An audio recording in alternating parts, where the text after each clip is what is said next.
ओम नमो भगवते वासुदेवाय।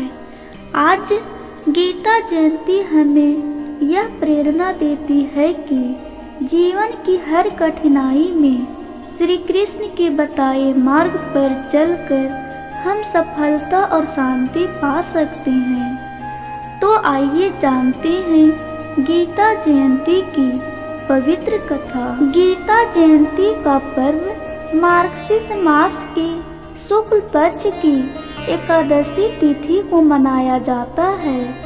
इस दिन भगवान श्री कृष्ण ने अर्जुन को श्रीमद् भागवत गीता का उपदेश दिया था। यह उपदेश केवल अर्जुन के लिए नहीं बल्कि संपूर्ण मानवता के कल्याण के लिए था। महाभारत का युद्ध कुरुक्षेत्र में प्रारंभ होने ही वाला था। एक ओर कौरवों की विशाल सेना थी और दूसरी ओर पांडवों की।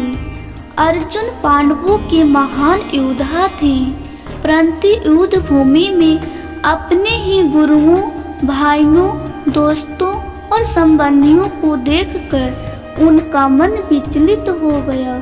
उन्होंने गांडीव धनुष नीचे रख दिया और रथ पर बैठकर श्री कृष्ण से कहा, हे केशव, मैं अपने ही स्वजनों को मारकर राज और सुख नहीं चाहता। यह पाप होगा, मैं युद्ध नहीं करूँगा।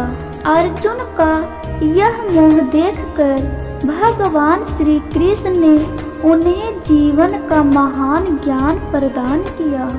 यही उपदेश श्रीमद् भागवत गीता कहलाया। भगवान श्री कृष्ण ने कहा, हे अर्जुन, यह शरीर नश्वर है पर आत्मा अमर है। न आत्मा जन्म लेती है न मरती है, यह केवल शरीर बदलती है। जैसे मनुष्य पुराने वस्त्र त्याग कर नए वस्त्र धारण करता है। उन्होंने अर्जुन को कर्म योग, ज्ञान योग और भक्ति योग का मार्ग दिखाया। भगवान बोले, मनुष्य का अधिकार केवल कर्म करने में है, फल की चिंता करना व्यर्थ है। निष्काम भाव से किया गया कर्म ही सच्चा धर्म है। अर्जुन को यह भी समझाया गया कि अपने कर्तव्य से भागना कायरता है।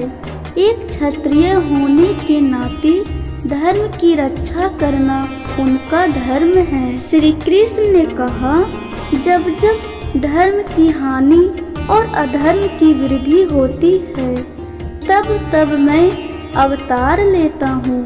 साधुओं की रक्षा और दुष्टों के विनाश के लिए मैं हर युग में प्रकट होता हूँ। भगवान ने अर्जुन को अपना विराट रूप भी दिखाया जिसमें संपूर्ण सृष्टि समाई हुई थी। सूर्य, चंद्रमा, ग्रह, नक्षत्र, देवता और सभी जीव उसी विराट रूप में दिखाई दिए। अर्जुन भयभीत हो गए और श्री कृष्ण के चरणों में गिर पड़े। तब अर्जुन का मोह समाप्त हो गया। उन्होंने कहा, हे माधव, मेरा भ्रम नष्ट हो गया। अब मैं आपके आदेश के अनुसार युद्ध करूंगा। और इस प्रकार गीता का दिव्य ज्ञान संसार को प्राप्त हुआ। गीता केवल एक ग्रंथ नहीं बल्कि जीवन जीने की कला है। यह हमें सिखाती है, कर्म करो, फल की इच्छा मत करो, सत्य और धर्म के मार्ग पर चलो, अहंकार, क्रोध और मोह से दूर रहो, ईश्वर में अटूट श्रद्धा रखो। जो व्यक्ति श्रद्धा से गीता का पाठ करता है उसके जीवन में शांति और सकारात्मक आती है।